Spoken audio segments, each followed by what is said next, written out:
Hi, I'm Elena, and I used to think being the responsible daughter meant something in my family, until the day my parents handed my brother Marcus the entire inheritance from our war veteran grandfather while I sat in that lawyer's office watching them smile as they told me Marcus deserved it more because he was the son, and I was just the girl who visited Grandpa every weekend for 15 years. They rewrote my grandfather's legacy behind closed doors and called it fair. But the moment that second lawyer walked in with a folder marked confidential and started reading the real will that my parents had hidden for 2 years, I stopped being their obedient daughter and became the granddaughter my grandfather actually chose. So tell me, what would you have done if your own parents stole your inheritance and gave it to your brother simply because he was born male, then lied about it for years while you grieved thinking your grandfather forgot about you? Before we dive into this story that changed everything I thought I knew about family loyalty, drop a comment telling me what time you're watching this and where you're from. Let's see how far the truth about family deception travels across the world. Also, if you've ever felt overlooked because of your gender in your own family, I see you, and this story is for every daughter who was told she wasn't worth as much as her brother. Growing up in Cedar Falls, Minnesota, I always believed that love was measured in presence, not presence. While my brother Marcus was off playing college football 3 states away, barely calling home except when he needed money, I was the one who drove 45 minutes every Saturday and Sunday to sit with Grandpa Joe at the Riverside Veterans home. I was the one who listened to his stories about Vietnam, about the friends he lost, about the farm he grew up on before the war changed everything. I was the one who held his weathered hands when the nightmares came, when the memories of Khe Sanh battlefield would flood back and leave him shaking at 2 a.m. Marcus would show up maybe twice a year, usually around Christmas or Grandpa's birthday, long enough to take a photo for social media and collect whatever cash gifts were being handed out. He'd sit for maybe 30 minutes, scrolling through his phone while Grandpa tried to tell him about his Purple Heart or his Bronze Star, before making some excuse about practice or parties or whatever college boys prioritize over family. But somehow, in my parents' eyes, those fleeting visits carried more weight than my unwavering presence, simply because Marcus carried the family name. My mother, Patricia, would always defend his absence with the same tired excuses. Marcus is building his future, Elena. Boys have different pressures. He needs to focus on his career prospects. Meanwhile, I was working 2 jobs while finishing my nursing degree, but my achievements were just expected, never celebrated. When I graduated summa cum laude, the family dinner lasted exactly 1 hour before the conversation shifted to Marcus's latest touchdown statistics. When I got my first job at Minneapolis General Hospital, my mother's response was, "That's nice, dear." "Did you hear Marcus made the dean's list?" Grandpa Joe saw it all.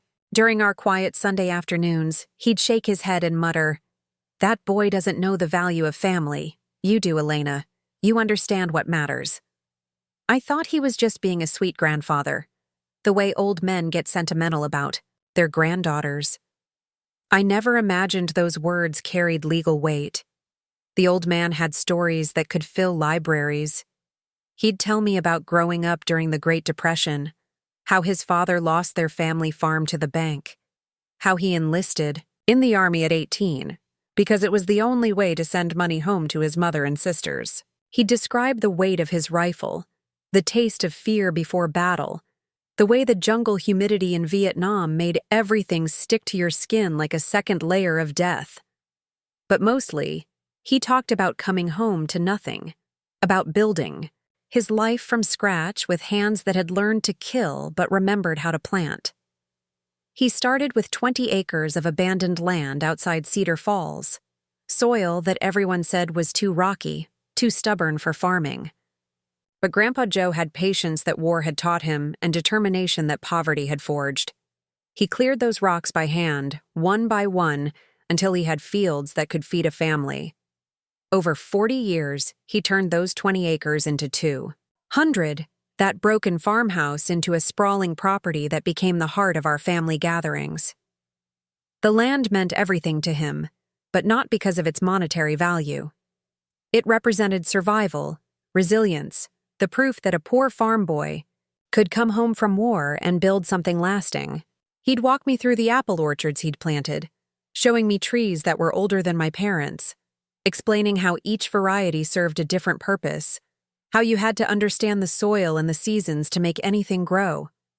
This land, he'd say, it's not just dirt and trees. It's the story of what's possible when you don't give up. When Grandpa Joe started getting sick, really sick, the family dynamics shifted in ways that made my stomach turn. Suddenly, Marcus was calling more often, not to check on our grandfather's health, but to ask about the estate situation. My parents would have hushed conversations that stopped whenever I entered the room. There were meetings with lawyers that I wasn't invited to, documents that appeared and disappeared from the kitchen counter before I could read them. I should have known something was wrong when my mother started emphasizing how important it was for Marcus to secure his future, and how I, as a nurse, would always be fine financially. The subtext was clear. Girls marry, boys inherit. Girls have husbands to take care of them. Boys have legacies to uphold. It was 2023, but my family was operating with 1950s logic about gender and worth. The night Grandpa Joe died, I was holding his hand in the hospital room. Marcus was at some fraternity party 3 hours away, too busy to drive down even though we'd called him twice that day to say the end was near. My parents were in the cafeteria, arguing about funeral arrangements and guest lists. It was just me and the man who had taught me that strength wasn't about being the loudest person in the room. It was about being the one who showed up when everyone else had something better to do. His last words to me were barely a whisper. "The real papers are safe, Elena. Don't let them erase what I built for you." At the time, I thought he was delirious. From the medication, talking about old documents or war records, I held his hand tighter and told him I loved him, never imagining that those words were actually instructions for a battle I didn't even know I was about to fight. The funeral was everything Grandpa Joe would have hated: elaborate, expensive, and full of people who hadn't spoken to him in years, but suddenly wanted to share stories about what a family man he was. Marcus delivered a eulogy that sounded like he'd pulled it from a greeting card, all generic platitudes about service and sacrifice. I couldn't even speak. The grief was too raw, too real for public performance. But watching my family operate during those dark days after the funeral, I started noticing things that made my nurse training kick in. The way I'd learned to spot symptoms that didn't quite add up. My parents were too calm, too organized, like they'd been preparing for this moment for months.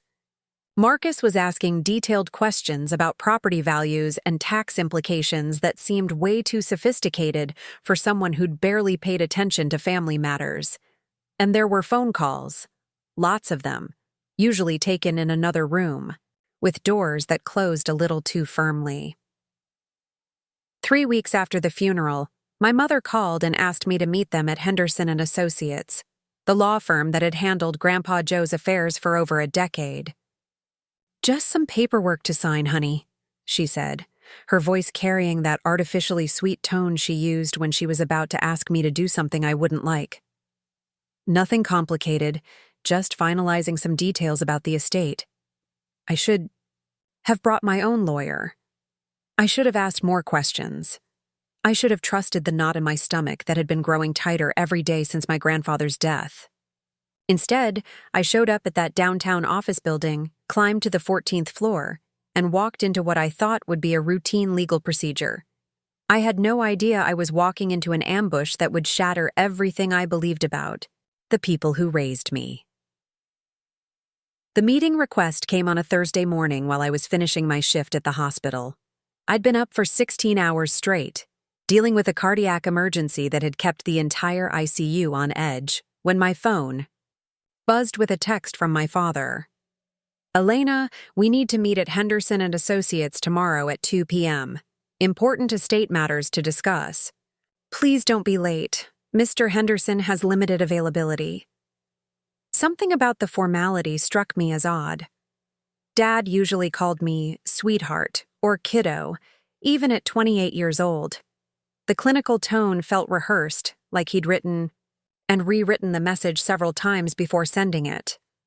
But I was exhausted, emotionally drained from losing Grandpa Joe just 3 weeks prior, and I assumed this was just how people handled legal matters, with uncomfortable formality and stiff language. I remember staring at my reflection in the hospital bathroom mirror, splashing cold water on my face and wondering why they couldn't just tell me what this was about over dinner at home. We'd always been the kind of family that handled important conversations around the kitchen table, with Mom's coffee brewing and Dad's reading glasses perched on the end of his nose as he shuffled through papers. This sudden shift to lawyers, offices, and scheduled appointments felt foreign, like we were strangers conducting business rather than family members grieving together. The next morning, I called in sick to work for the first time in 8 months. I needed time to prepare mentally for whatever estate discussion awaited me, and I wanted to look respectable for what I assumed would be the formal reading of Grandpa Joe's will. I'd seen enough movies to know these things were supposed to be solemn occasions, filled with legal jargon and careful explanations of inheritance distributions.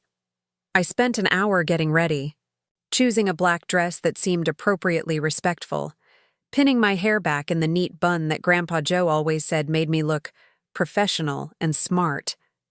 I even wore the small gold cross necklace he'd given me for my nursing school graduation, thinking it would honor his memory during this difficult process. Looking back, I realize I was dressing for a funeral that hadn't happened yet. The death of my illusions about family loyalty. Henderson and Associates occupied the entire 14th floor of the Merchants Bank building, one of those imposing downtown structures that made you feel small the moment you stepped into the marble lobby. I'd never been there before, despite the fact that Mr. Henderson had apparently been handling our family's legal affairs for over a decade.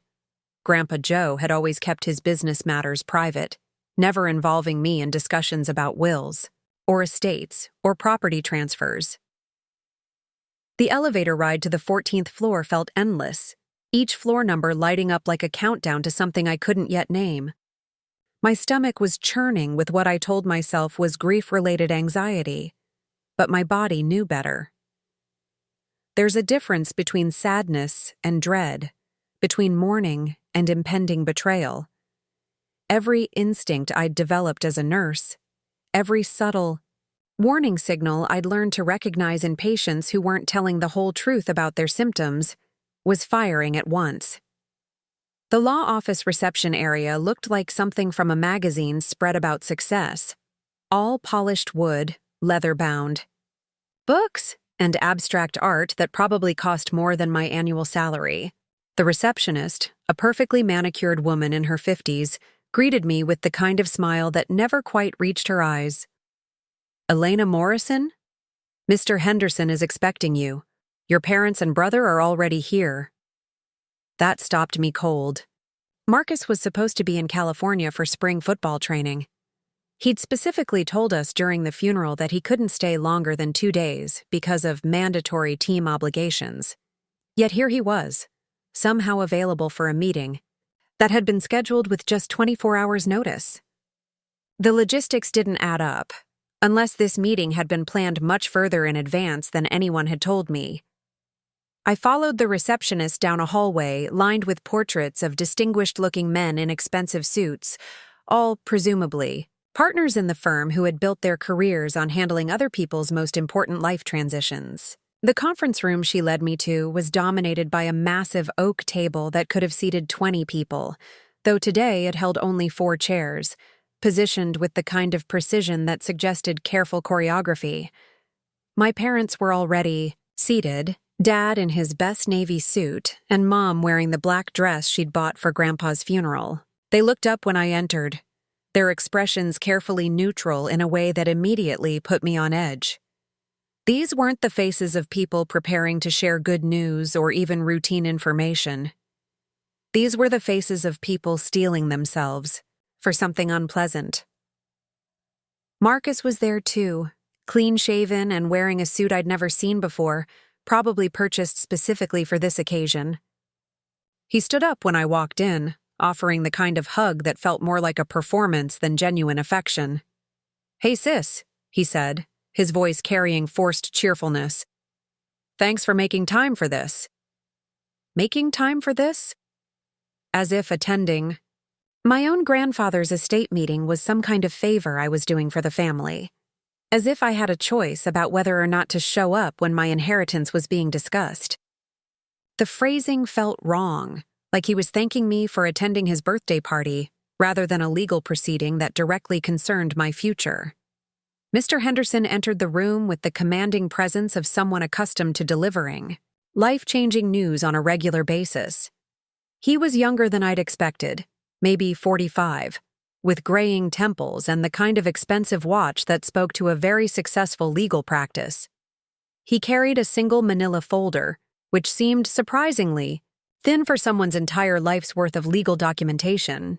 "Elena, I'm so sorry for your loss," he said, extending his hand with practiced sympathy. "Your grandfather spoke of you often during our meetings. He was very proud of your nursing career." The comment felt genuine, and for a moment I relaxed. Slightly, thinking maybe this would be the straightforward legal formality I'd been expecting. We all took our seats around the massive table, the afternoon sunlight streaming through floor-to-ceiling windows that offered a panoramic view of downtown Cedar Falls. Under different circumstances, I might have been impressed by the professional setting, the obvious expense and attention to detail that went into creating an atmosphere of importance and gravitas. Mr. Henderson opened the manila folder and pulled out a document that looked official enough. Multiple pages, legal letterhead, the kind of formal language that requires careful reading. "I've asked you all here today to discuss the distribution of Joseph Morrison's estate," he began, his tone appropriately solemn.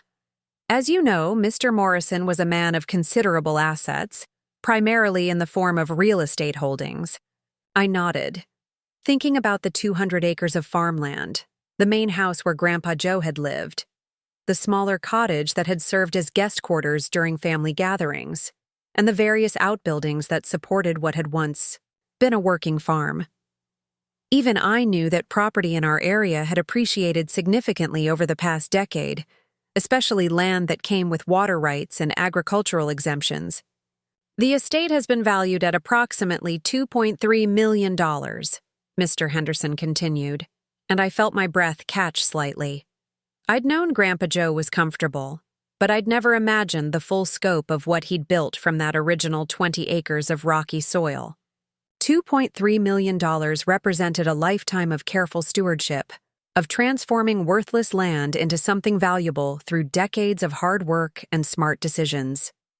My father cleared his throat in a way that seemed to signal something to Mr. Henderson, who glanced down at his papers before continuing.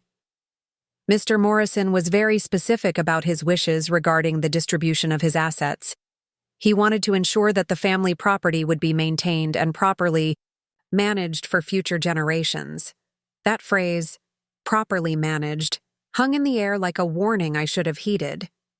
In the context of my family's traditional attitudes about gender roles, proper management usually meant handled by men. But I was still thinking like the devoted granddaughter who had spent 15 years believing that love and presence mattered, more than gender and surnames. Marcus shifted in his chair, and I caught him exchanging a quick glance with our father. It was subtle, the kind of nonverbal communication that happens between people who have rehearsed a conversation before.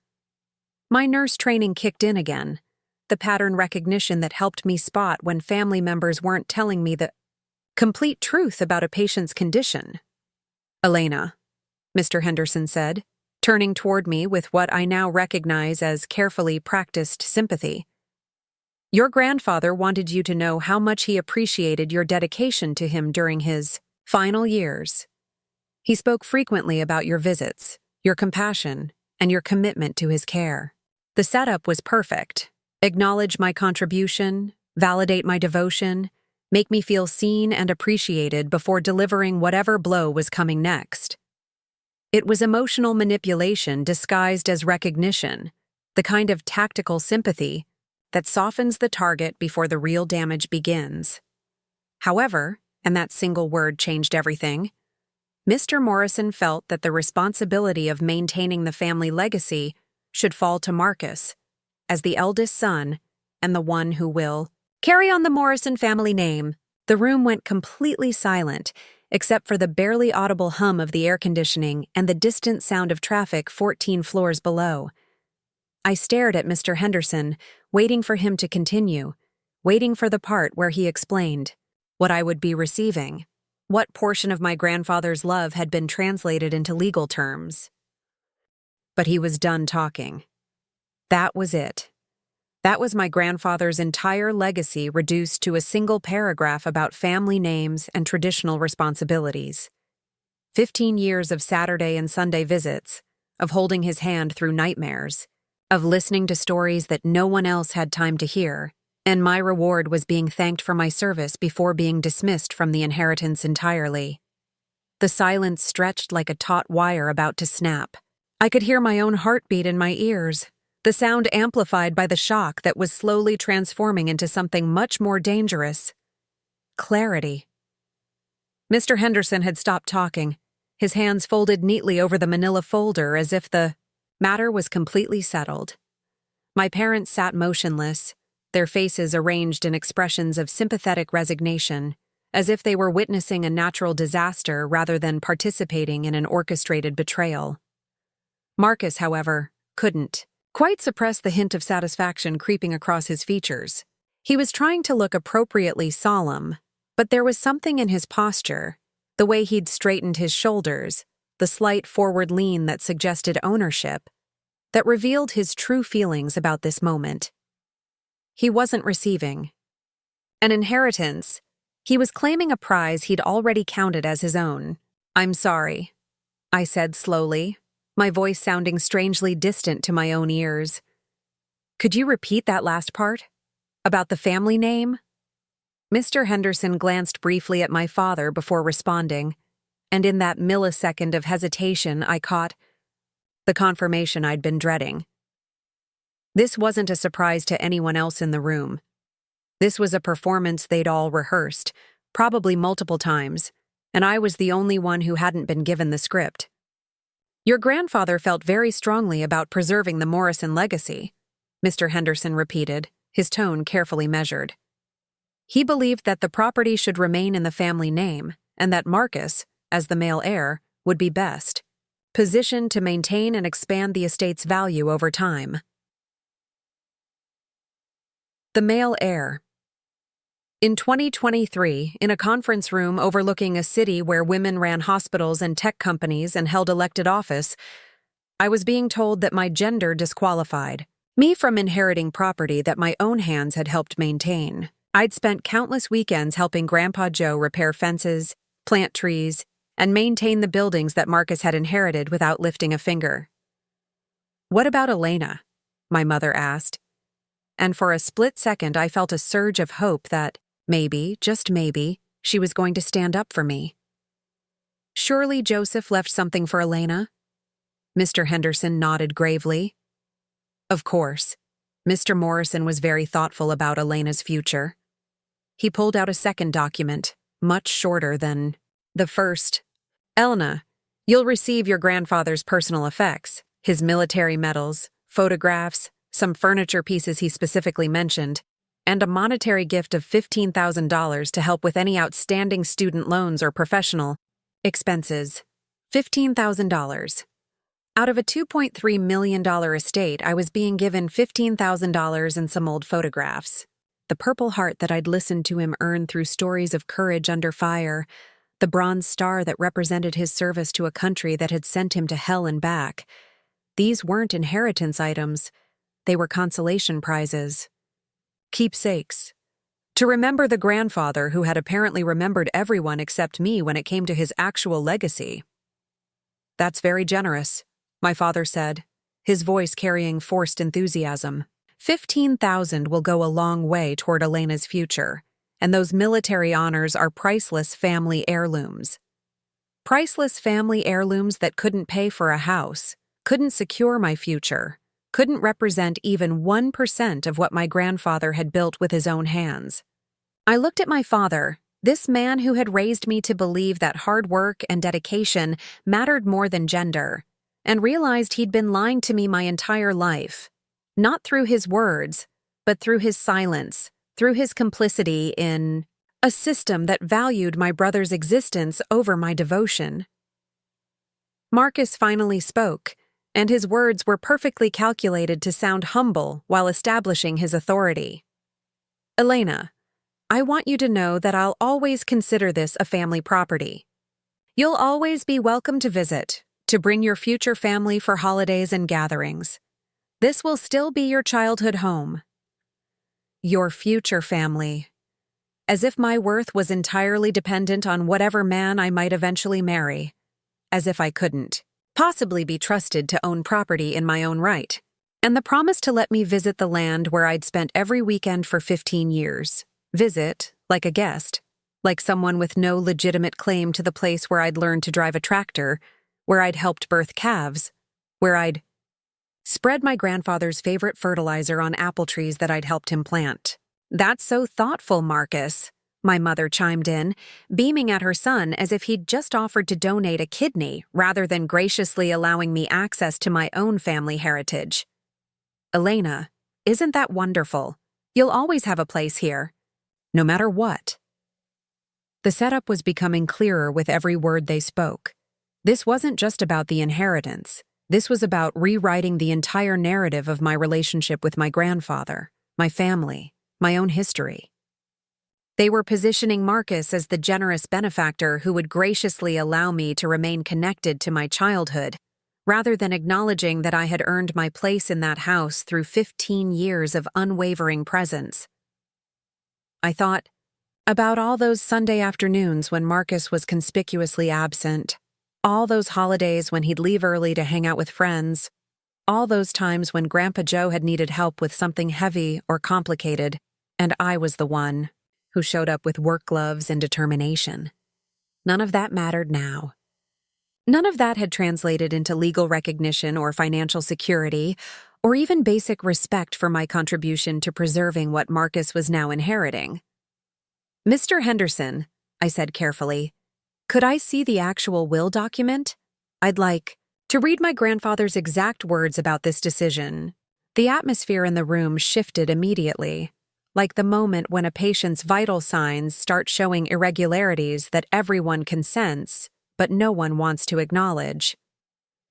Mr. Henderson's professional composure flickered for just an instant, and he glanced again at my father with an expression that I was beginning to recognize as coordination rather than consultation. Of course, he said, but his hands didn't move toward the folder. The language is quite technical, full of legal terminology that might be confusing without proper context. I can certainly provide you with a copy to review at your leisure. But I think the summary I've provided captures the essential elements of your grandfather's intentions. At your leisure. As if understanding my own disinheritance was something I should do in my spare time, like reading a magazine article or organizing my closet, as if the details of how my grandfather had allegedly chosen to exclude me from his life's work were too complicated for my nurse-trained mind to comprehend in a professional setting. I'd prefer to see it now, I said, my voice steady despite the earthquake happening inside my chest. I'd like to understand the exact reasoning he used for this decision. My father shifted uncomfortably in his chair, and I caught him shooting a warning look at Marcus, who had started to say something before thinking better of it. The choreography was becoming more obvious by the minute. They had planned for my compliance, not my curiosity. They had expected me to accept their summary and walk away grateful for the $15,000 and the privilege of visiting my own family property. Mr. Henderson finally opened the folder and withdrew the document. But instead of handing it to me, he held it at an angle where I could see the text while he maintained control of the pages. As you can see here, he said, pointing to a paragraph near the bottom of the second page, your grandfather specifically states his desire to preserve the family property under traditional inheritance customs. I leaned forward to read the text. He was indicating, and what I saw made my blood run cold. The paragraph was brief, almost cursory, lacking the detailed explanations and personal touches that I knew characterized Grandpa Joe's communication style. He was a man who told stories, who explained his reasoning, who never made important decisions without sharing the thinking behind them. This clinical language about traditional inheritance customs sounded nothing like the grandfather who had spent hours explaining why he chose certain apple varieties or why he'd positioned the barn in a specific location to catch the morning.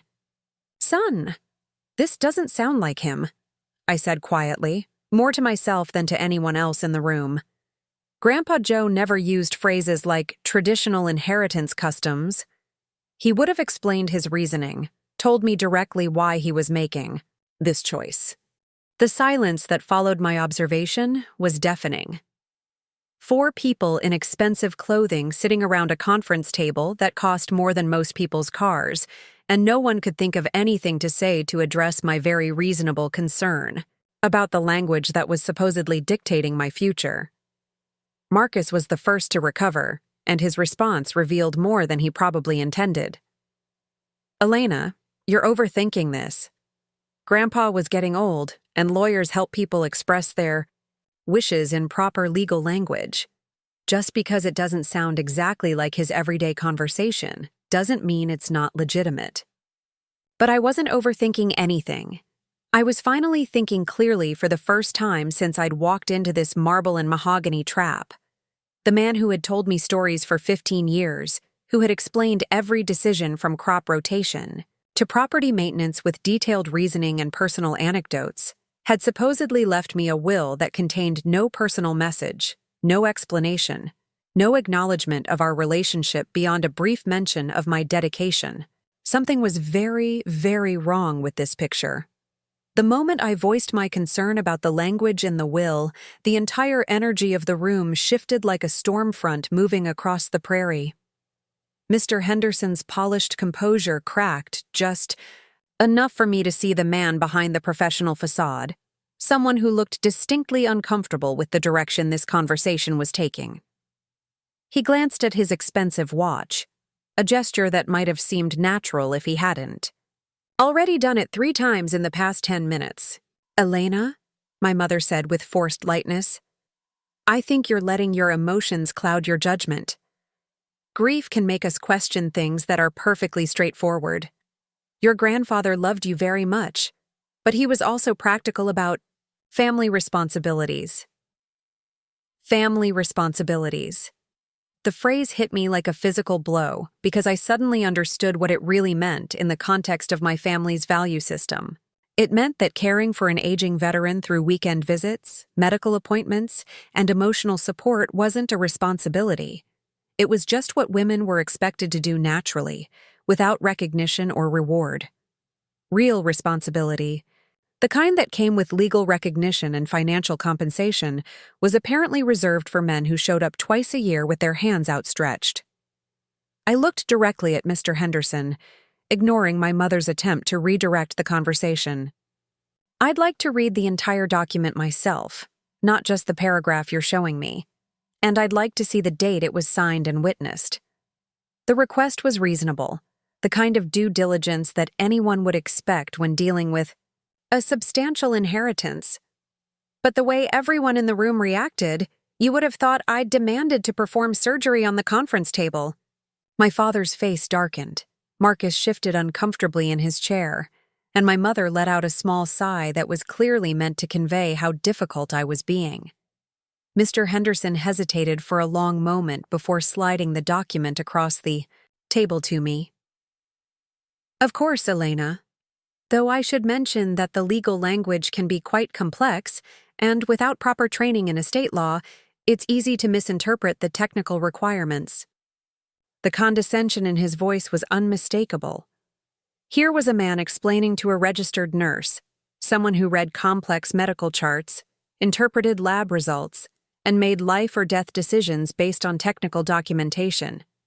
That legal language might be too challenging for my simple female brain to comprehend.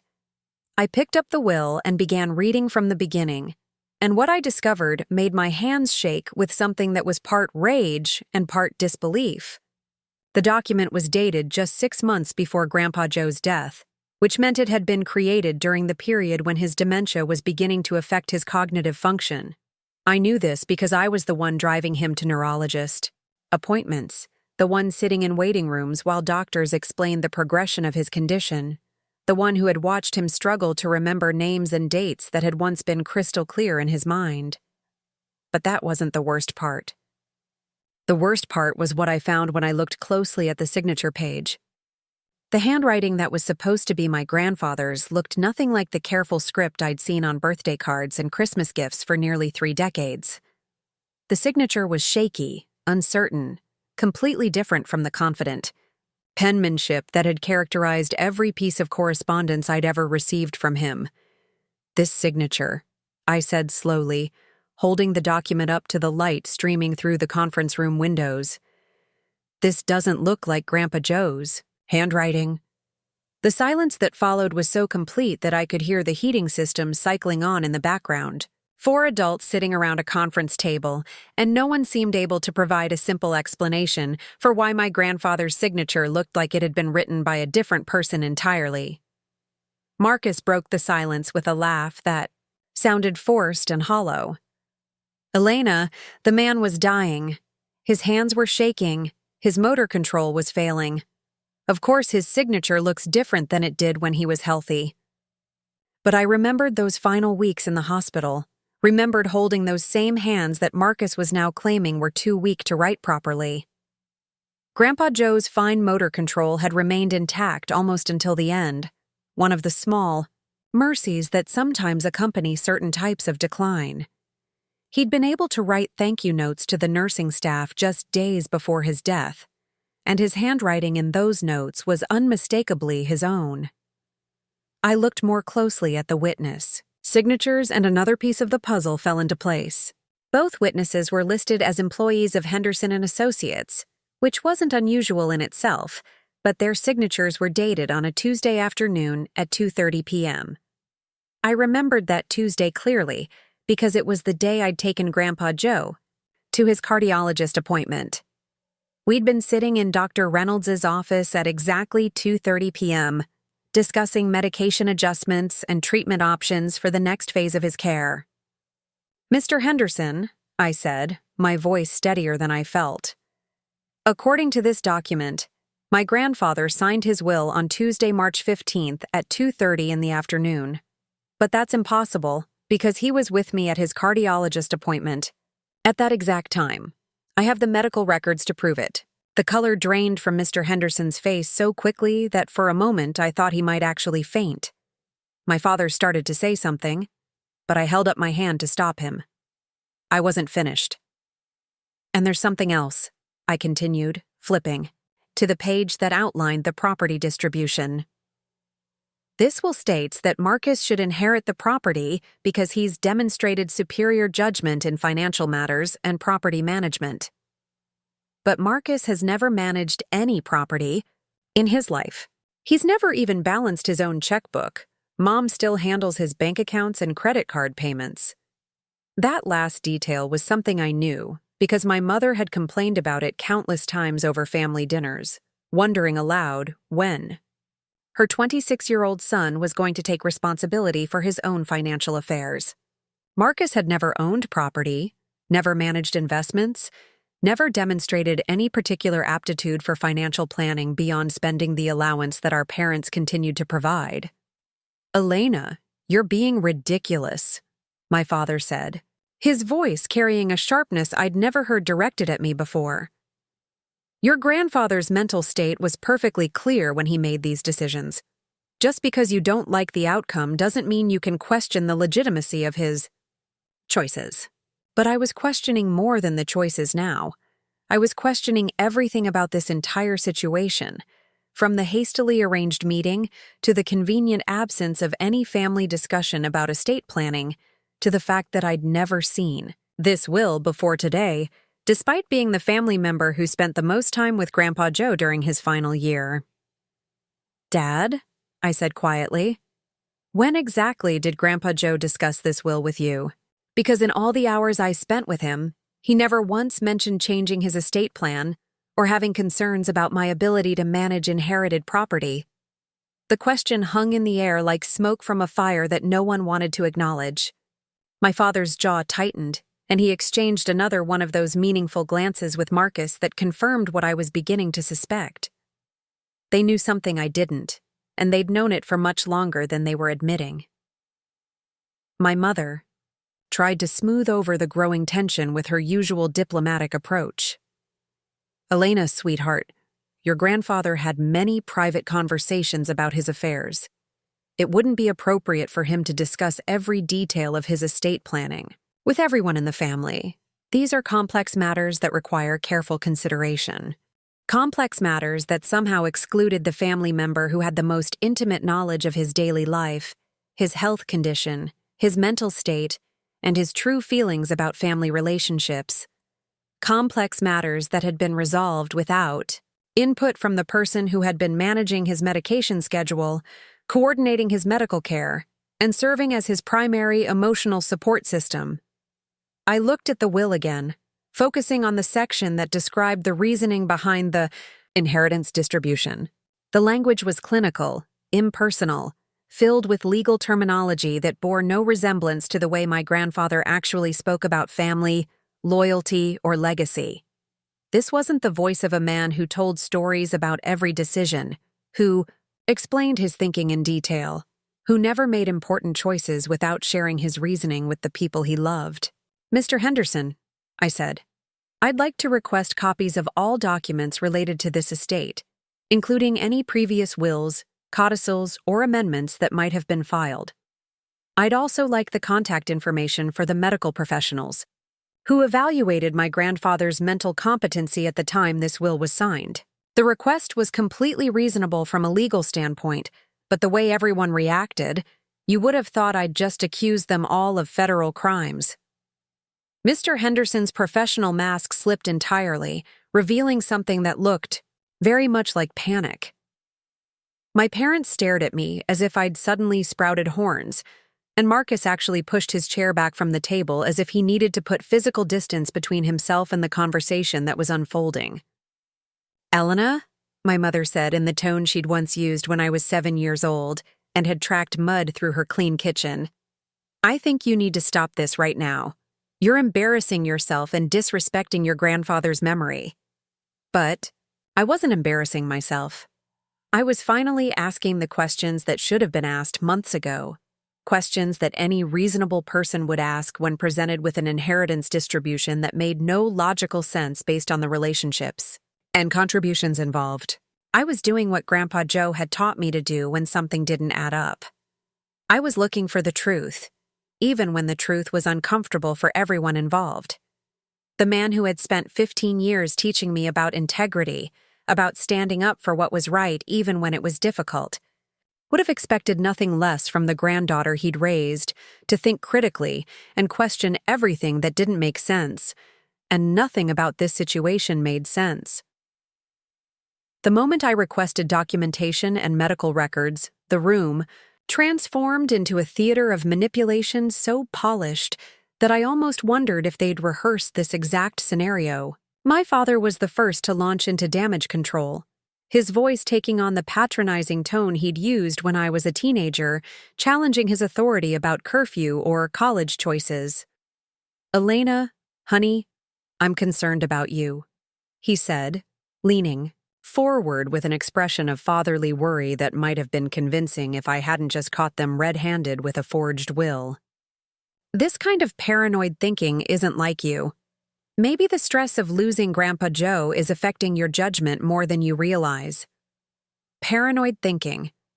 He was actually sitting in a conference room with a fraudulent legal document and suggesting that my ability to read dates and recognize handwriting was evidence of mental instability. The gaslighting was so blatant, so textbook, that part of me admired the audacity even as it made me sick to my stomach.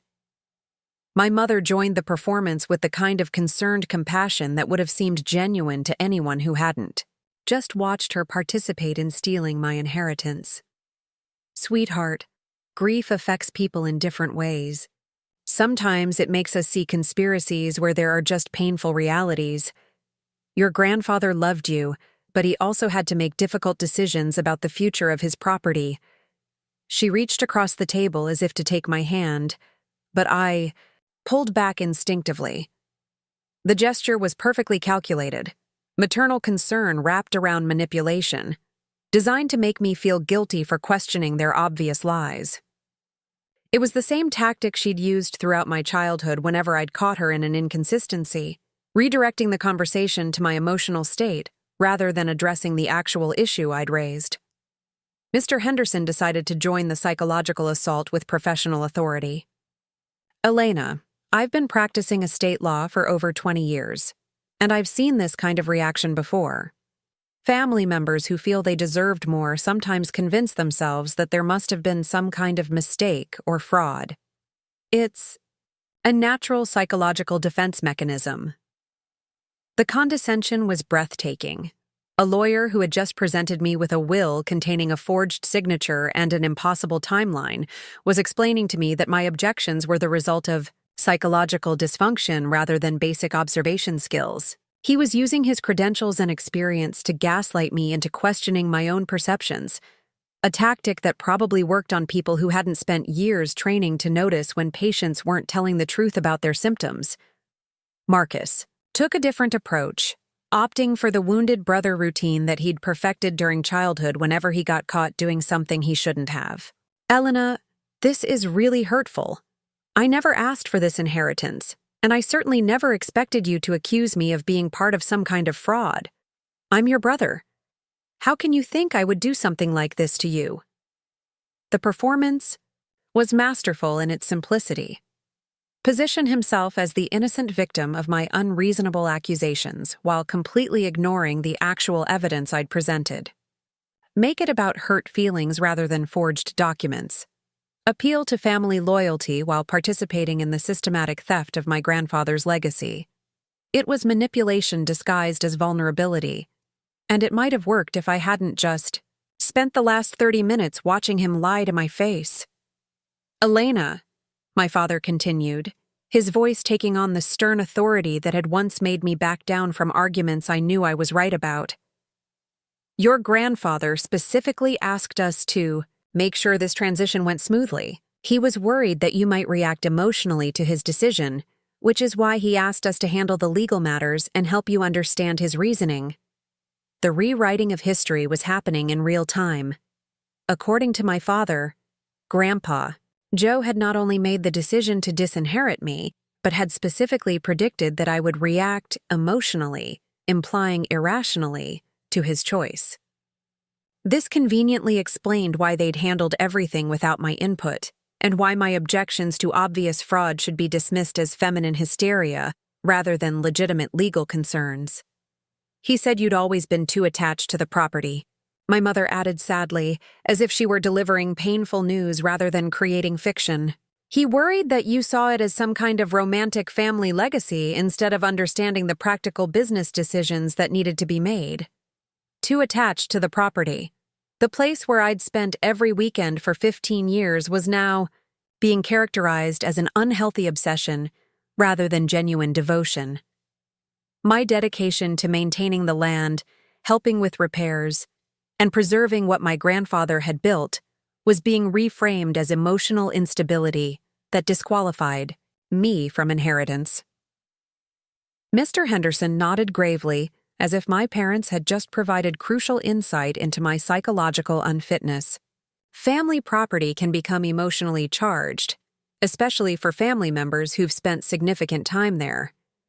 Sometimes what feels like love is actually possessiveness, and that can cloud judgment about what's truly best for the property's future. The circular logic was dizzying. My love for the property proved I was too emotional to inherit it. My knowledge of its history and maintenance needs was evidence of unhealthy attachment. My recognition of obvious fraud was symptomatic of grief-induced paranoia. Every positive quality that should have supported my claim to inheritance was being twisted into evidence of my unfitness to receive it. Elena, we're worried about you, my father said, his tone shifting to something that might have passed for genuine concern if the circumstances had been different. This kind of thinking, these accusations against your own family, it's not healthy. Maybe you should talk to someone, get some professional help processing your grief. Professional help. He was actually suggesting that I needed therapy because I'd noticed that a legal document contained forged signatures and impossible timelines. The audacity was stunning. Participate in fraud, get caught, then suggest that the person who caught you needs mental health treatment for having functioning observational skills. Marcus decided to escalate the emotional manipulation by bringing up my grandfather directly. Elena, Grandpa Joe specifically told me he was proud of how I'd grown up, how I'd learned to take responsibility for family obligations. He said he trusted me to take care of the property and make sure it stayed in the family for future generations.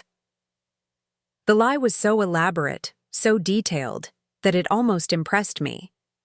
Marcus was now claiming to have had intimate conversations with our grandfather about family responsibility and legacy. Conversations that had somehow never been mentioned before today. Conversations that had allegedly convinced Grandpa Joe to overlook 15 years of my devoted presence in favor of Marcus's sporadic visits and constant requests for money. He also said, Marcus continued, his voice dropping to a whisper that was clearly meant to convey deep emotion, that he hoped you'd understand someday. He said you were smart and capable, but that you'd always been more interested in taking care of people than taking care of property. The reframing was surgical in its precision. My career as a nurse, which had always been a source of family pride, was now being used as evidence that I was unsuited for property management. The skills that made me good at my job, attention to detail, ability to spot inconsistencies, dedication to truth and accuracy, were being characterized as somehow incompatible with real estate ownership. My mother rejoined the assault with a fresh angle. Elena, you have to remember that your grandfather grew up in a different time. He had very traditional ideas about family roles and responsibilities. That doesn't make him wrong, just old-fashioned. The beauty of this approach was that it allowed them to acknowledge the obvious gender discrimination while presenting it as a charming generational quirk rather than actionable bias. Grandpa Joe's alleged preference for male inheritance wasn't evidence of an outdated worldview that might be legally questionable. It was just sweet old-fashioned thinking that I should respect and accept. Mr. Henderson decided to add legal weight to the psychological manipulation. Elena, I have to advise you that challenging a will based on speculation and emotional reactions rarely succeeds in court. The legal standard for proving fraud or incapacity is extremely high, and the costs of litigation can be substantial. Most families find it better to accept the decedent's wishes and move forward together. The threat was subtle, but unmistakable. Keep pushing these questions, and you'll end up bankrupt from legal fees with nothing to show for it. Accept the fraud and maintain family harmony, or fight it and destroy yourself financially while achieving nothing. It was a classic intimidation tactic disguised as professional advice, designed to make me abandon my legitimate concerns out of fear and financial anxiety. Besides, my father added, even if there were some kind of technical irregularity with the paperwork, the important thing is that we all know what Grandpa Joe really wanted. He wanted the property to stay in the family, and he wanted Marcus to be responsible for maintaining it. Fighting about legal technicalities would just dishonor his memory. Legal technicalities, forged signatures, and falsified timelines were being dismissed as minor paperwork issues rather than serious crimes. My objections to obvious fraud were being characterized as dishonoring my grandfather's memory, rather than protecting his true wishes from being corrupted by people who had never cared about his actual values or intentions. The performance was flawless in its coordination. Each family member and the lawyer had taken turns undermining my credibility, questioning my mental state, rewriting history, and threatening consequences if I continued to pursue the truth. They'd transformed a straightforward case of document fraud into a complex psychological drama where I was the unstable villain threatening family harmony and disrespecting a dead man's wishes. But they'd made one crucial mistake in their elaborate gaslighting campaign. They'd forgotten that I'd spent 15 years actually listening to my grandfather, actually learning his values, actually understanding what mattered to him. And the one thing that mattered to him more than anything else was truth, even when it was uncomfortable, even when it was inconvenient, even when it threatened the people he loved. I left that conference room with my hands shaking and my mind racing, but for the first time in weeks, I felt like I could breathe clearly. The gaslighting performance had been so over the top, so coordinated, that it had actually convinced me I was on the right track. People don't work that hard to convince you that obvious fraud is just grief-induced paranoia unless they're desperately trying to hide something significant. The drive back to my apartment took me past the hospital where I worked, and seeing that familiar building reminded me of something crucial. I was trained to investigate, to gather evidence, to piece together symptoms that didn't add up into a coherent diagnosis. What my family had just attempted was like watching a patient lie about their medical history while bleeding from an obvious wound. The deception was so transparent that it actually made the truth easier to see. My first stop was my grandfather's house, which technically now belonged to Marcus but hadn't been touched since the funeral. My parents had given me a key months ago to help with the property maintenance, and I doubted they'd thought to ask for it back. The house felt eerily quiet as I let myself in through the kitchen door, the same door I'd used for countless Sunday visits over the past 15 years. Grandpa Joe had been meticulous about keeping records, a habit developed during his military service and reinforced by decades of farming that required careful tracking of expenses, weather patterns, and crop yields. His home office was exactly as he'd left it. Filing cabinets organized by year and category, desk drawers labeled with his careful handwriting, and an old metal strongbox that I'd seen him access occasionally during my visits. I knew where he kept the key to that strongbox because I'd watched him retrieve documents from it during his last hospitalization when we'd needed to locate his insurance papers. Hidden behind a loose board in the bottom drawer of his desk, wrapped in an old cloth that had once been part of his military uniform, my hands trembled as I unwrapped the small brass key, feeling like I was about to uncover secrets that would change everything.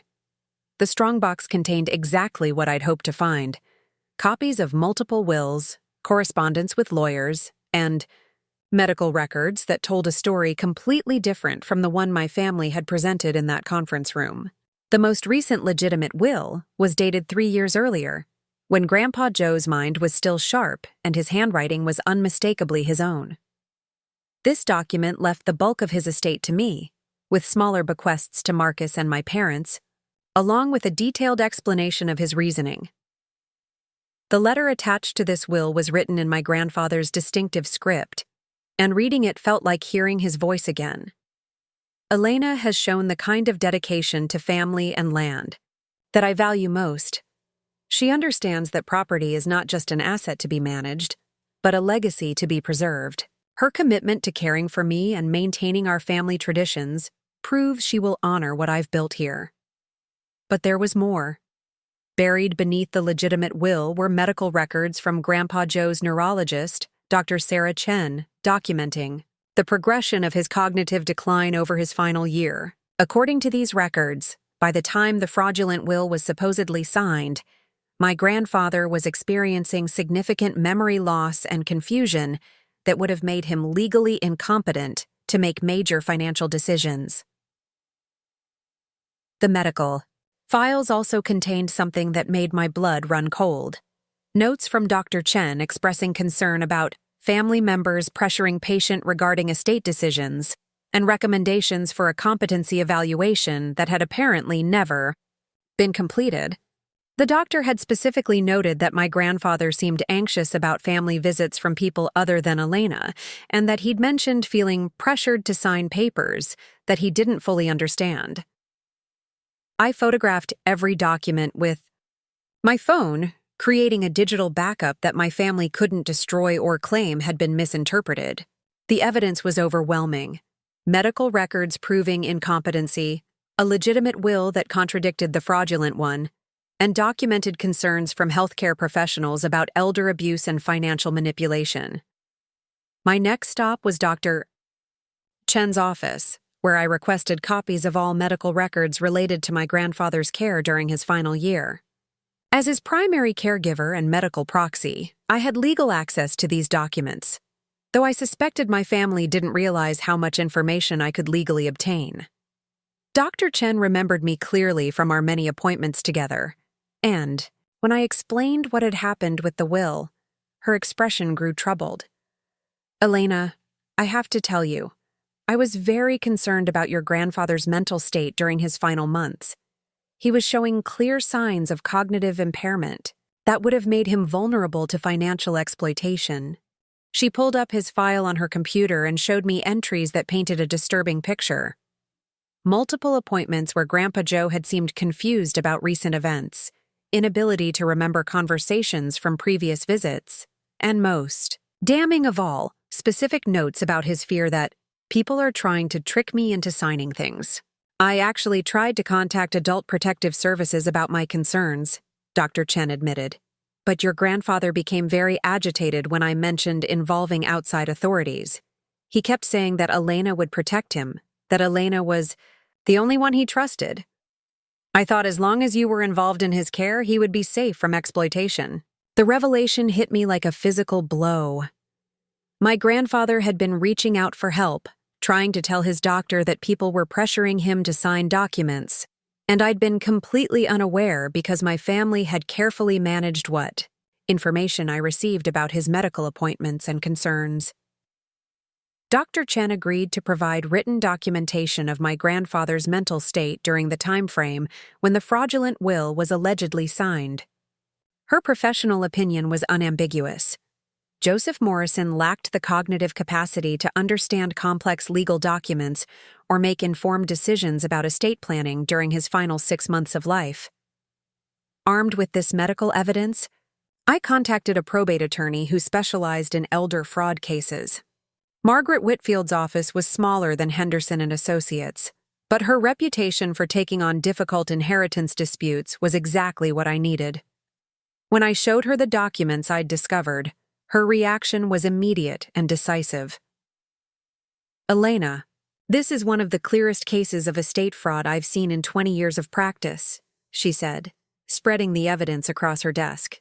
"The forged signature, the impossible timeline, the medical evidence of incapacity, any one of these would be grounds for challenging the will. Together, they build an irrefutable case."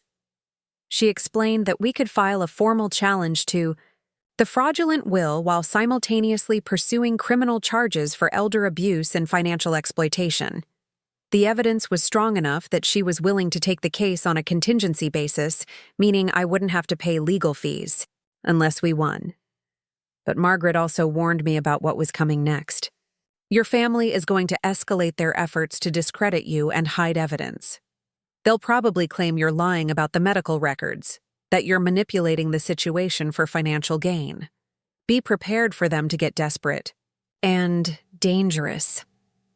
That evening, I sat in my apartment organizing the evidence I'd gathered, creating timelines and cross-referencing medical records with the fraudulent will.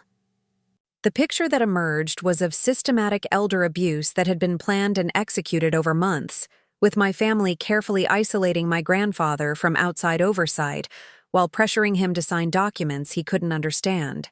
The most heartbreaking discovery was a handwritten note I found tucked inside one of Grandpa Joe's medical files, apparently intended for me but never delivered.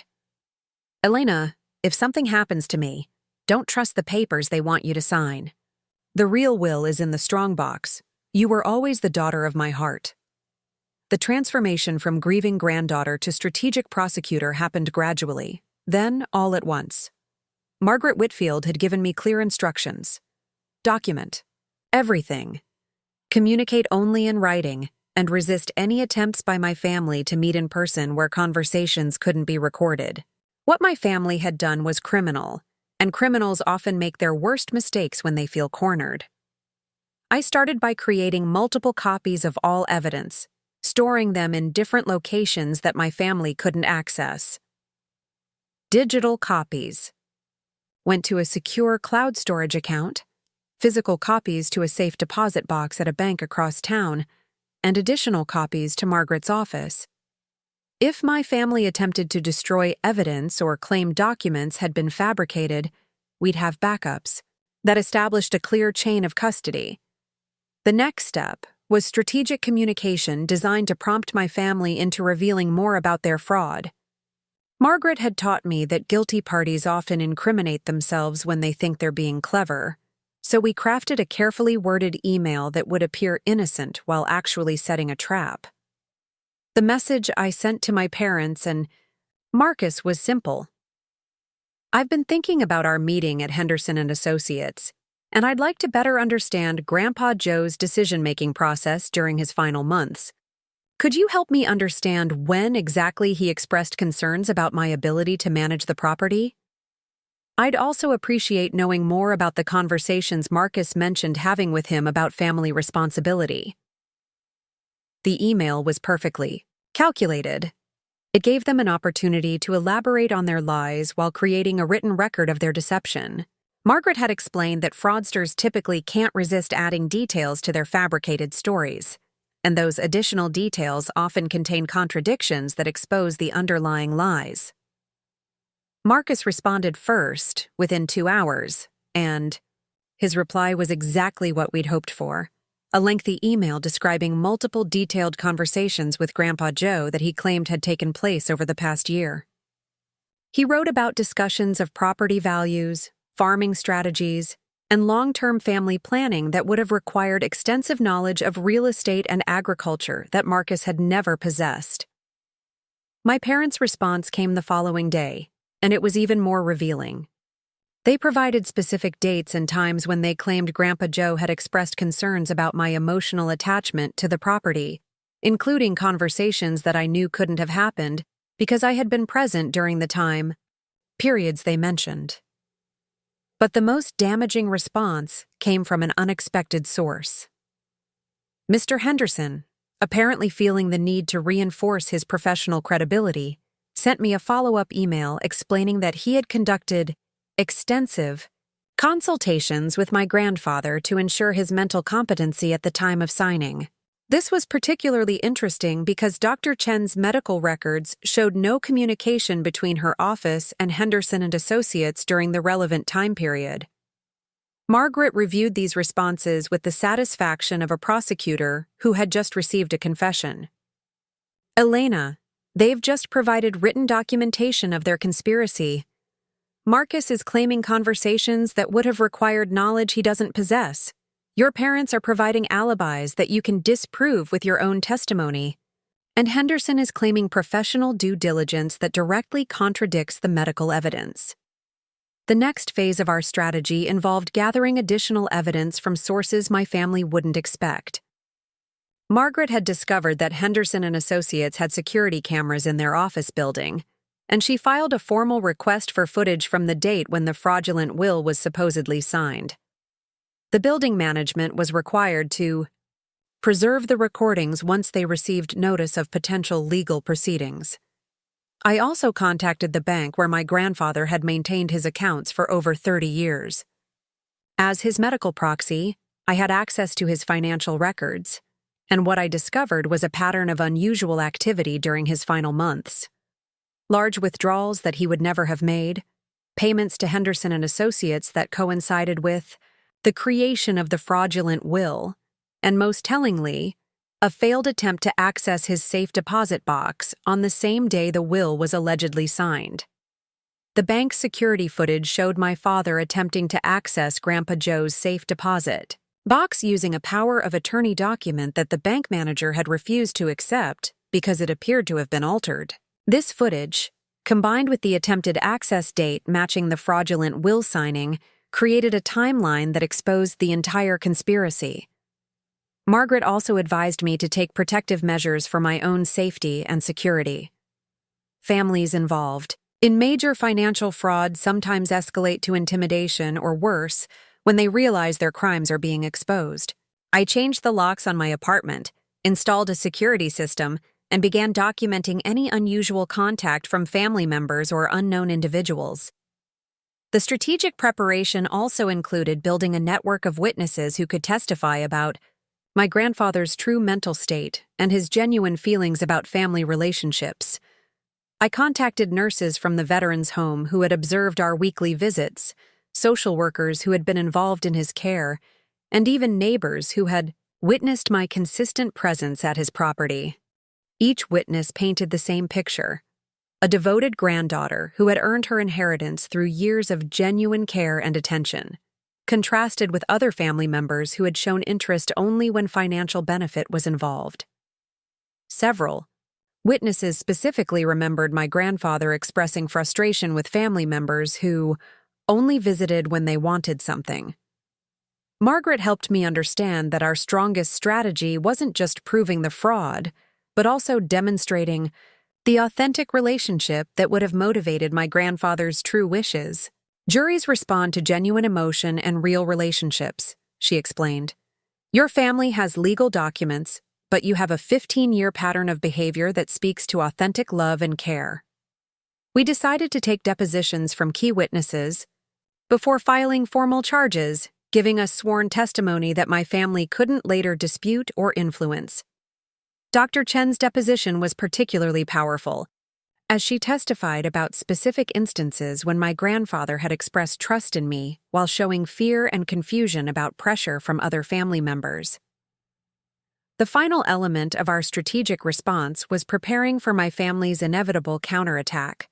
Margaret predicted they would attempt to discredit my mental state, claim I had somehow influenced or coerced my grandfather, or argue that I had fabricated evidence to support a frivolous lawsuit. We prepared for each of these possibilities by documenting my professional credentials, gathering character references from colleagues and supervisors, and creating a timeline that showed my consistent behavior over many years.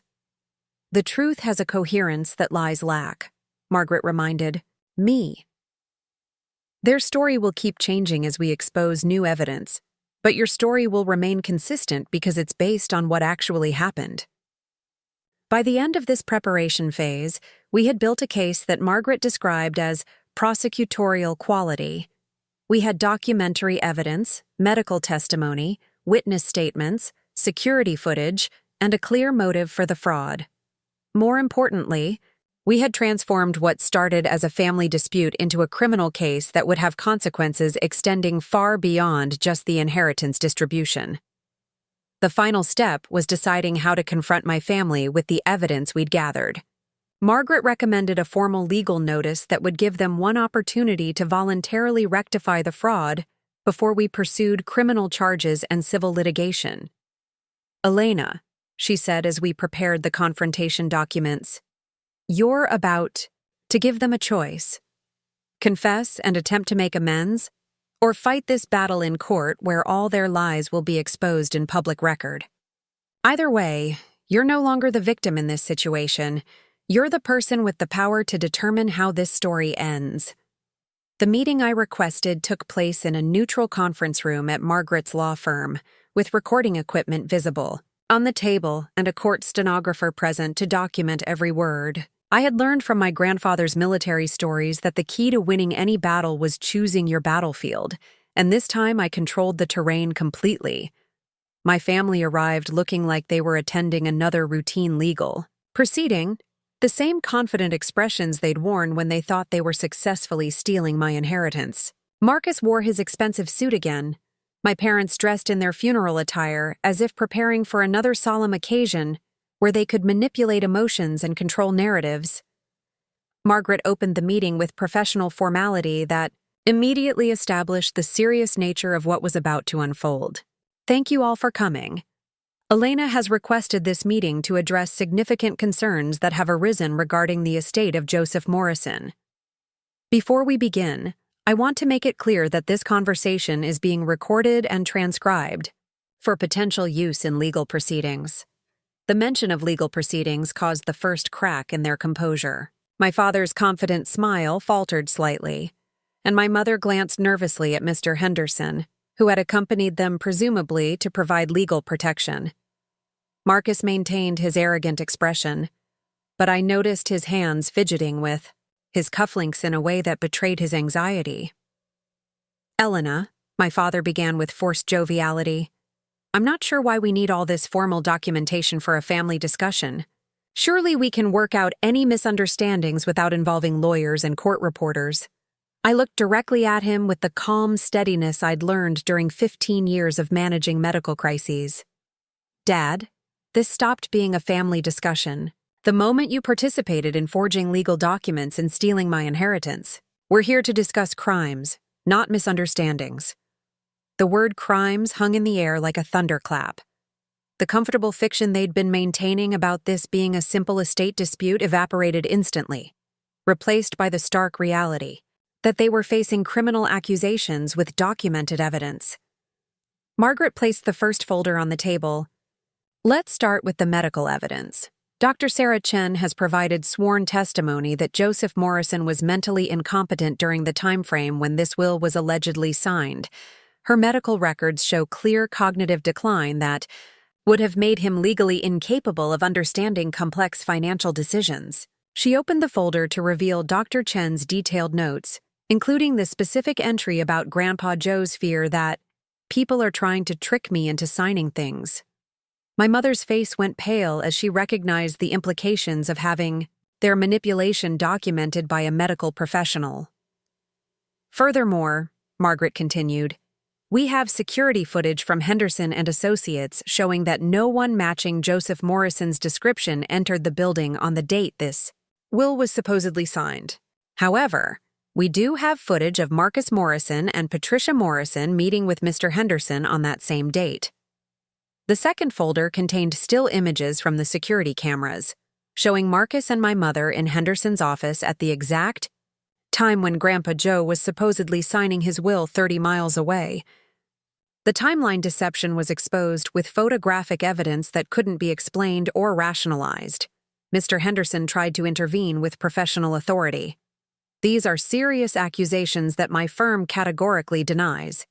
Any suggestion that we participated in document fraud is completely unfounded and potentially libelous. Margaret's response was swift and devastating. Mr. Henderson, we have your written correspondence claiming you conducted extensive competency evaluations with Mr. Morrison. However, Dr. Chen's records show no communication between your office and any medical professionals during the relevant time period. Would you like to explain this discrepancy under oath?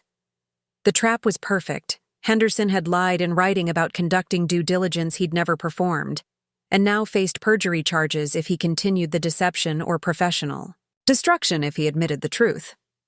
Marcus finally spoke, his voice lacking its usual confidence. Elena, even if there were some irregularities with the paperwork, you know Grandpa Joe wanted me to have the property. He told us multiple times that he trusted me to maintain the family legacy. I opened my own folder and pulled out the handwritten note I'd found in Grandpa Joe's medical files. Marcus, this is Grandpa Joe's actual handwriting, warning me not to trust the papers you wanted me to sign. It specifically mentions that the real will is in the strongbox, which I've already located. I slid the note across the table, and watching, Marcus read his own grandfather's warning about his deception was one of the most satisfying moments of the entire ordeal. His face flushed red as he realized that even in his compromised mental state, Grandpa Joe had seen through their manipulation and taken steps to protect me. The real will, I continued, leaves the bulk of the estate to me, with smaller bequests to each of you. It's dated 3 years ago when Grandpa Joe's mind was sharp, and it includes detailed explanations of his reasoning based on my demonstrated care and commitment to family values. My father made one last desperate attempt to control the narrative. Elena, you're destroying this family over money. Your grandfather would be heartbroken to see you tearing us apart like this. The manipulation was so transparent, so predictable, that I almost felt sorry for him. Dad, I'm not destroying anything. I'm exposing what you destroyed when you decided to steal from a dying man and frame it as his wishes. Grandpa Joe would be heartbroken to know his own son participated in elder abuse. Margaret placed the final folder on the table.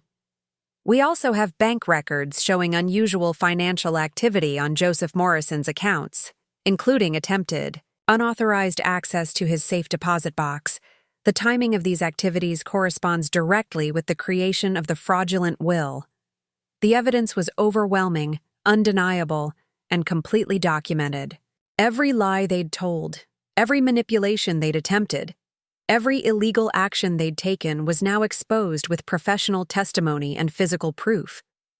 The elaborate conspiracy they'd thought was clever had been systematically dismantled by careful investigation and legal expertise.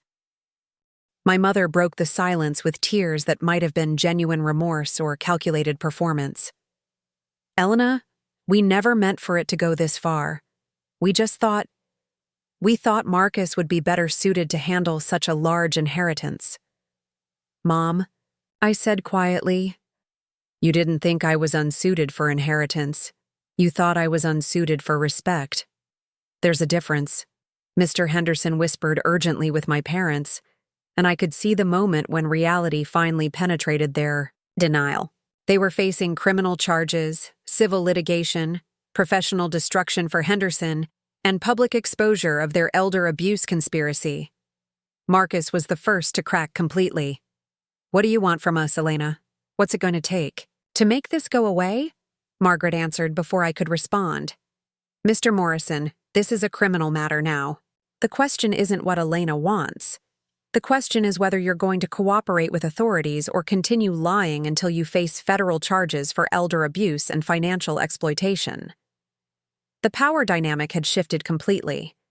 They had come expecting to manage another family discussion, and instead found themselves facing federal prosecution with evidence so comprehensive that denial was impossible. For the first time in my life, my family was forced to reckon with consequences they couldn't manipulate or escape. The aftermath of our confrontation unfolded with the methodical precision of dominoes falling in a carefully arranged pattern. Within 48 hours of presenting the evidence, the consequences began cascading through my family's carefully constructed lies, each revelation triggering the next collapse in their house of cards. Mr. Henderson was the first to crack under pressure, and his capitulation was swift and complete. Faced with documented perjury, potential criminal charges, and the complete destruction of his professional reputation, he chose cooperation over continued deception. His detailed confession to the Minnesota State Bar Association outlined exactly how my family had approached him with their fraudulent scheme and pressured him into creating false documentation. According to Henderson's written statement, my father had initially contacted him claiming that Grandpa Joe wanted to update his will but was too ill to visit the office. When Henderson had suggested conducting the meeting at the hospital or care facility, my father had insisted that my grandfather's pride wouldn't allow him to sign important documents in such an undignified setting. The manipulation had been sophisticated, playing on professional courtesy while concealing criminal intent. The confession revealed that my mother had provided Henderson with what she claimed were my grandfather's practice signatures to help him prepare the documents.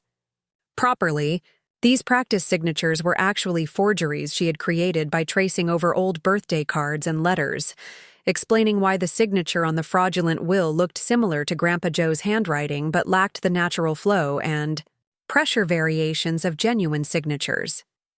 Marcus had played a supporting role by providing detailed information about property values and legal terminology that would make the fraudulent will appear sophisticated and legitimate.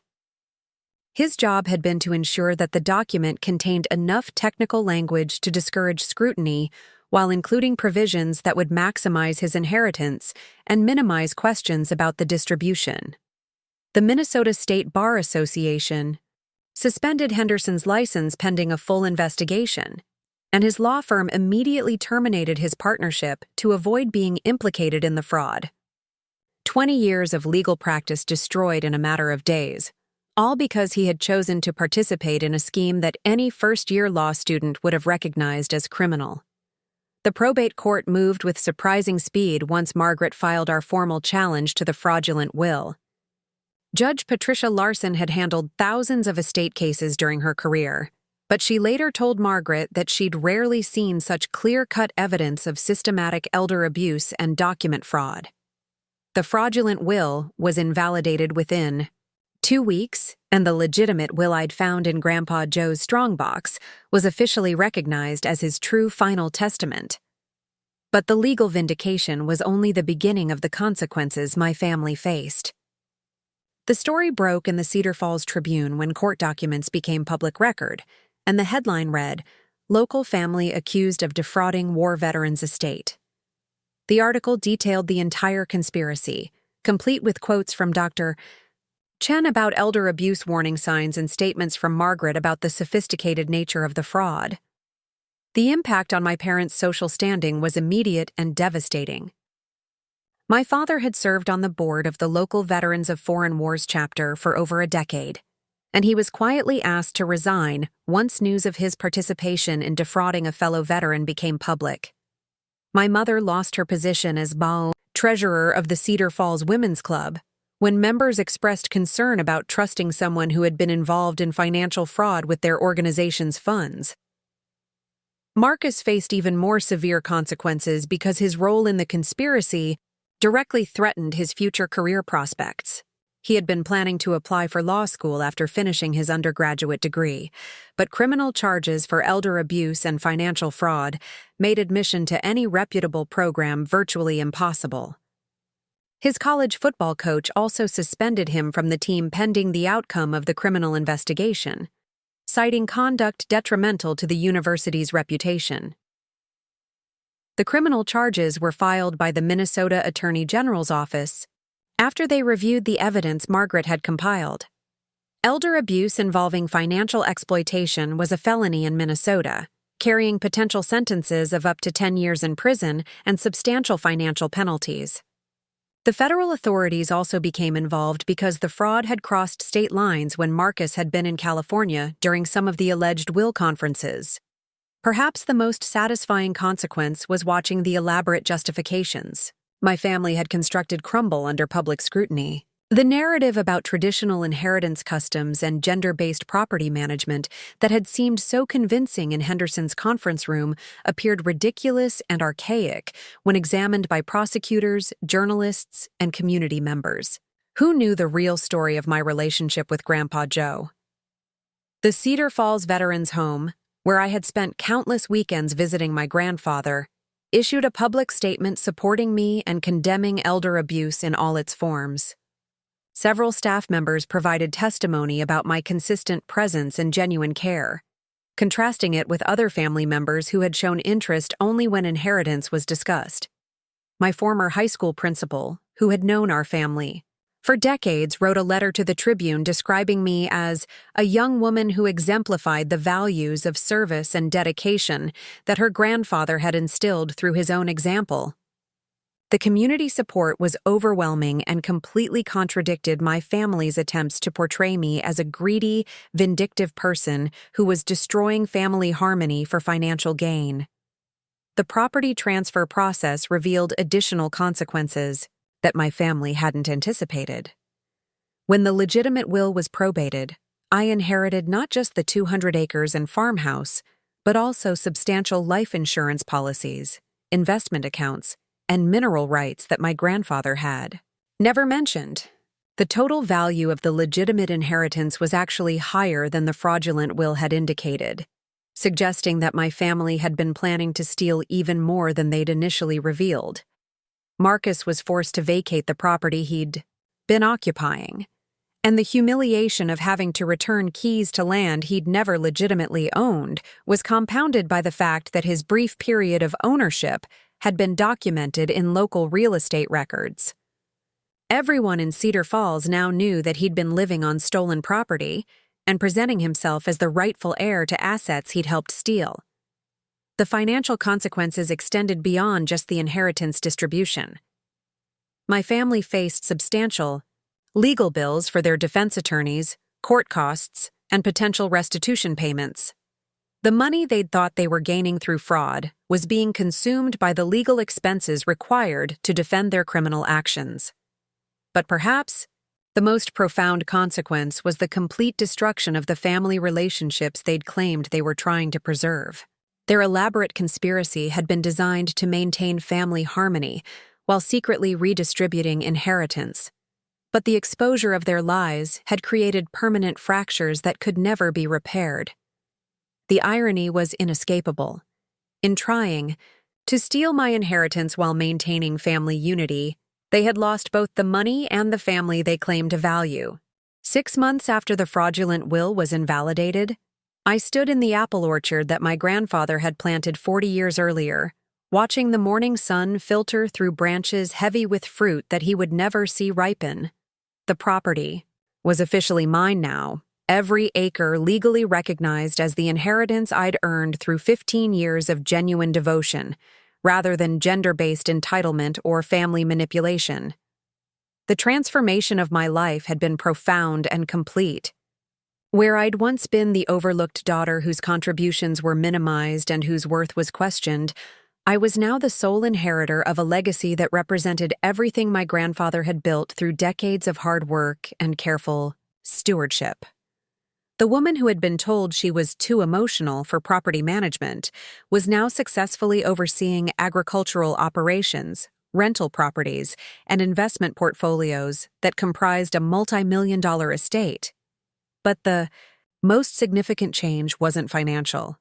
It was the complete rebuilding of my understanding of family, loyalty, and self-worth.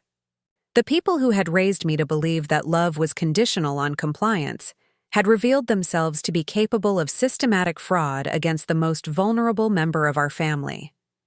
The grandfather who had seemed to favor traditional gender roles had actually recognized that authentic devotion mattered more than outdated social conventions. Margaret Whitfield had become more than my attorney.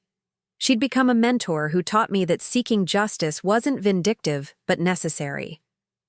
"Elena," she'd said during our final meeting, "your grandfather's legacy isn't just the property you inherited, it's the example you set by refusing to let elder abuse be disguised as family harmony.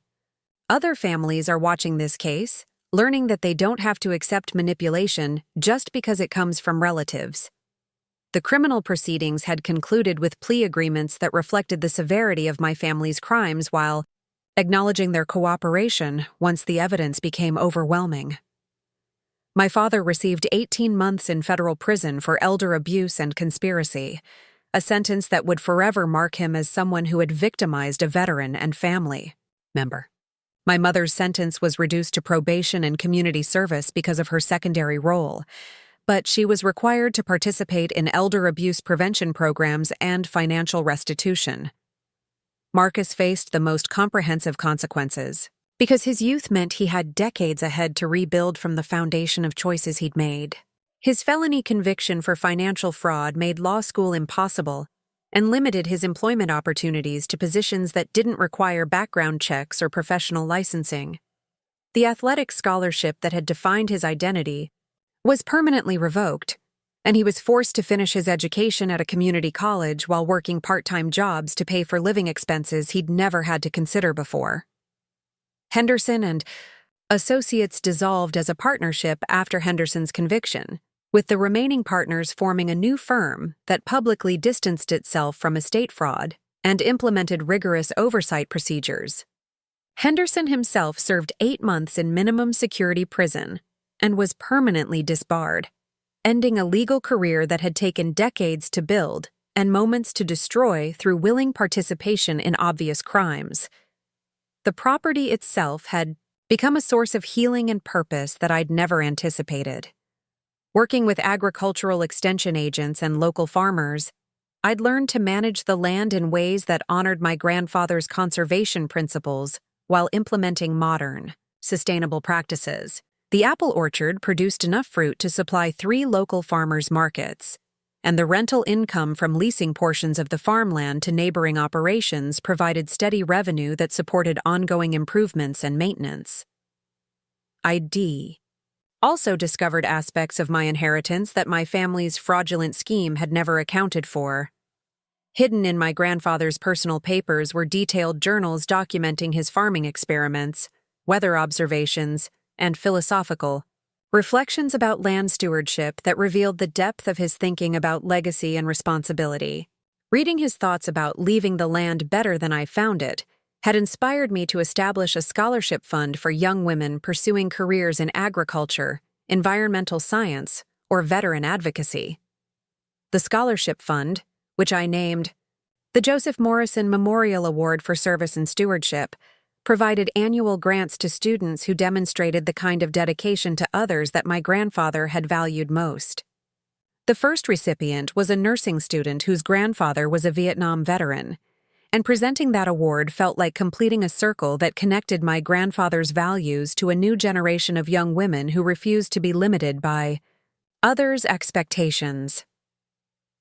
Community relationships had been transformed as well. The initial scandal and public attention had been uncomfortable, but the ultimate vindication had established me as someone who stood up for what was right, even when it required challenging powerful people and uncomfortable family dynamics. The Cedar Falls Veterans Home asked me to join their board of directors, recognizing that my experience with elder abuse prevention could help protect other vulnerable residents from similar exploitation. Dr. Chen had become both a friend and professional colleague as we worked together on presentations about recognizing elder abuse warning signs for healthcare providers throughout the region. Elena, she told me, your grandfather would be proud that his struggle became a catalyst for protecting other elderly people from financial exploitation. Sometimes the most meaningful legacy is the one that prevents others from experiencing the same harm. The most profound lesson had been about the difference between family loyalty and family complicity. For 28 years, I'd believed that being a good daughter meant accepting whatever my parents decided was best, even when their decisions contradicted logic, fairness, or basic respect for my contributions. The discovery that they were capable of systematic fraud had initially felt like betrayal, but it ultimately became liberation from obligations to people who had never truly valued what I offered. Real family, I'd learned, was built on genuine care rather than genetic connection. Margaret, Dr. Chen, the nurses at the Veterans Home, and the community members who had supported me during the legal proceedings had demonstrated more authentic concern for my well-being than the people who had raised me. Blood relationships meant nothing when those relationships were based on exploitation rather than mutual respect and genuine affection. The woman who had once apologized for questioning obvious lies had become someone who demanded accountability from everyone in her life, regardless of their titles or relationships. The granddaughter who had accepted scraps of recognition while giving everything she had to offer was now the guardian of a legacy that recognized true value over superficial appearances. Standing in that apple orchard, surrounded by the tangible results of my grandfather's lifetime of work and my own commitment to preserving what he'd built, I understood that the greatest inheritance wasn't financial. It was the knowledge that some things are worth fighting for, even when the fight requires challenging the people you love most. 2 years later, I received an unexpected letter in the mail that arrived on the anniversary of Grandpa Joe's death. The return address showed the Cedar Falls Correctional Facility, and I recognized my father's handwriting, despite the way imprisonment had changed his usually confident script into something smaller and more hesitant. The letter was brief, but contained something I'd never heard from him before, a genuine apology that didn't attempt to justify his actions or minimize the harm he'd caused. Elena, he wrote, I've had time to think about what we did to you and to Dad's memory. There's no excuse for stealing from family, especially from someone who gave everything to care for the person we all claim to love. I don't expect forgiveness, but I want you to know that I finally understand what we really took from you wasn't money, it was trust. Reading those words in the kitchen of the farmhouse that was now legally and rightfully mine, I felt something I hadn't expected. Not satisfaction or vindication, but a quiet sadness for the father who had chosen fraud over honesty and prison over family. The man who had taught me to ride a bicycle in this same driveway had been willing to steal my inheritance rather than acknowledge that his daughter deserved equal treatment. Understanding this truth didn't hurt anymore. It simply existed as fact, like knowing the weather or reading a medical chart. Marcus had reached out several times through social media, his messages following a predictable pattern of self-pity, mixed with half-hearted attempts at reconciliation. His most recent message had arrived just weeks earlier. Elena, I know I messed up, but we're still family. Can't we find a way to move past this? I'm working at a warehouse now and barely making rent. Maybe you could help me get back on my feet. The audacity was breathtaking. The same person who had participated in stealing millions of dollars from me was now asking for financial assistance because his criminal conviction had limited his career options. I didn't respond to his message, not out of cruelty, but because engaging with someone who still viewed our relationship as transactional would only enable continued manipulation. My mother's attempts at contact had been more sophisticated, but equally transparent. She sent holiday cards filled with family news and casual mentions of financial difficulties, medical expenses, and housing concerns that were clearly designed to evoke guilt and sympathy. Her Christmas card had included a photo of herself looking frail and lonely, with a handwritten note about how much she missed family gatherings and hoped we could heal these wounds before it was too late. The manipulation was so obvious that it almost seemed like parody, but I recognized the strategy from decades of experience with her emotional pressure tactics. Create crisis, claim victimhood, appeal to my caretaking instincts, then present reconciliation as something I owed her rather than something she needed to earn through genuine change and accountability.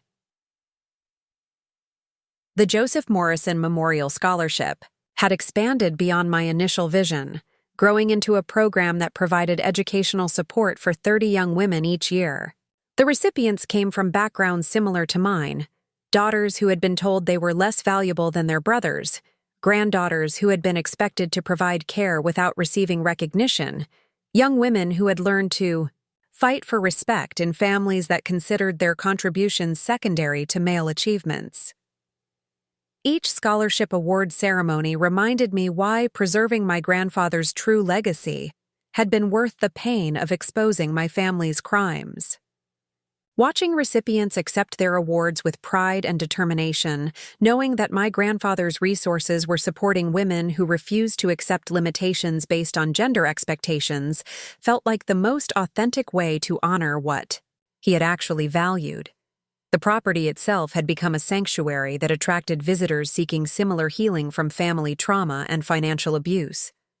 Margaret Whitfield had connected me with other clients who had experienced inheritance fraud, and several of them had found peace walking through the apple orchard where my grandfather had planted hope for future generations he would never meet. Doctor. Chen had retired from active medical practice but continued working with our elder abuse prevention program, training healthcare providers to recognize warning signs and intervention strategies. Elena, she'd told me during our most recent collaboration, your grandfather's case has prevented hundreds of similar situations. The awareness we've created through education and advocacy means other families won't have to experience what yours went through. The awareness she mentioned had spread far beyond Cedar Falls through media coverage, legal conferences, and advocacy work that transformed my personal experience into broader social change. Law schools now used our case as an example of sophisticated elder abuse tactics, and estate planning attorneys across Minnesota had implemented new safeguards to prevent similar fraud. Standing in my grandfather's study, now converted into a home office where I managed both the property and the scholarship foundation, I often reflected on how completely my understanding of family had evolved. The people who shared my DNA had been willing to exploit the most vulnerable member of our family for financial gain, while strangers who had no obligation to help me had provided the support, expertise, and encouragement that enabled justice and healing. Real family, I'd discovered, was created through choice, loyalty, and mutual respect, rather than accident of birth. The community that had formed around protecting my grandfather's legacy and preventing elder abuse had become the authentic family relationships I'd always craved, but never experienced with my biological relatives. The woman who had once sat silently while her inheritance was stolen in a lawyer's conference room had become someone who refused to accept injustice in any form, whether directed at herself or others. The granddaughter who had doubted her own perceptions when confronted with obvious lies now trusted her instincts completely and encouraged other women to do the same. Sometimes healing looks like forgiveness and reconciliation. Sometimes it looks like boundaries and distance.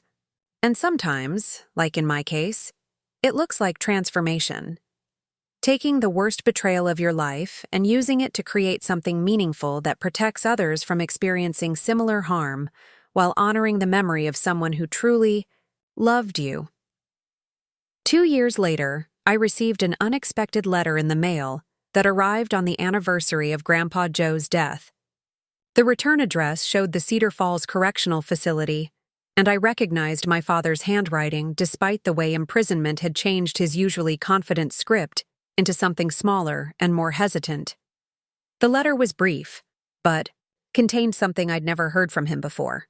A genuine apology that didn't attempt to justify his actions or minimize the harm he'd caused. "Elena," he wrote, "I've had time to think about what we did to you and to Dad's memory. There's no excuse for stealing from family, especially from someone who gave everything to care for the person we all claim to love. I don't expect forgiveness, but I want you to know that I finally understand what we really took from you wasn't money, it was trust." Reading those words in the kitchen of the farmhouse that was now legally and rightfully mine, I felt something I hadn't expected. Not satisfaction or vindication, but a quiet sadness for the father who had chosen fraud over honesty in prison, over family. The man who had taught me to ride a bicycle in this same driveway had been willing to steal my inheritance rather than acknowledge that his daughter deserved equal treatment. Understanding this truth didn't hurt anymore. It simply existed as fact, like knowing the weather or reading a medical chart. Marcus had reached out several times through social media, his messages following a predictable pattern of self-pity, mixed with half-hearted attempts at reconciliation. His most recent message had arrived just weeks earlier. "Elena, I know I messed up, but we're still family. Can't we find a way to move past this? I'm working at a warehouse now and barely making rent. Maybe you could help me get back on my feet?" The audacity was breathtaking. The same person who had participated in stealing millions of dollars from me was now asking for financial assistance because his criminal conviction had limited his career options.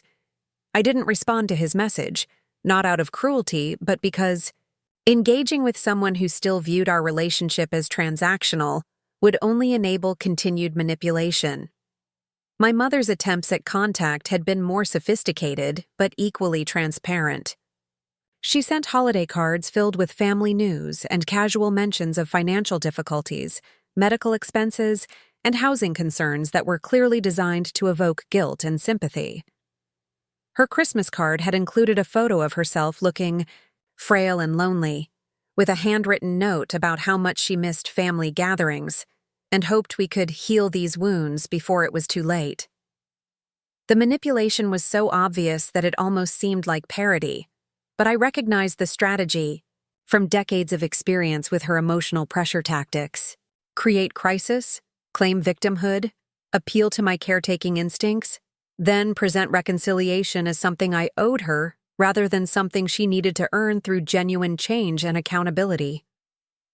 The Joseph Morrison Memorial Scholarship had expanded beyond my initial vision, growing into a program that provided educational support for 30 young women each year.